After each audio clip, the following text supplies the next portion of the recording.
টি-20 সিরিজের শুরুটা ছিল দারুণ, দ্বিতীয় ম্যাচটি ভেসে যায় বৃষ্টিতে, আর শেষটা বিষাদময় হার দিয়ে শেষ করেছে বাংলাদেশ।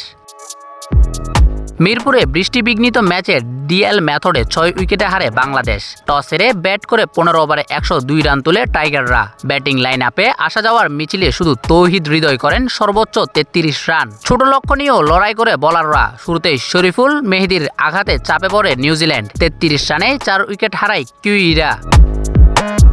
এদিনটাও হতে পারত বাংলাদেশের, তবে এক ভেবন জ্যাকবসে তছনছ হয়েছে বাংলাদেশের সিরিজ জয়ের স্বাদ। 31 বলে অপরাজিত 62 রান করে একাই জয় ছিনিয়ে নেন জ্যাকবস। ফলে এক সমতায় সিরিজ ভাগাভাগি করে সন্তুষ্ট থাকতে হয়েছে বাংলাদেশকে। Shahidul Alam Nahim, news now sports.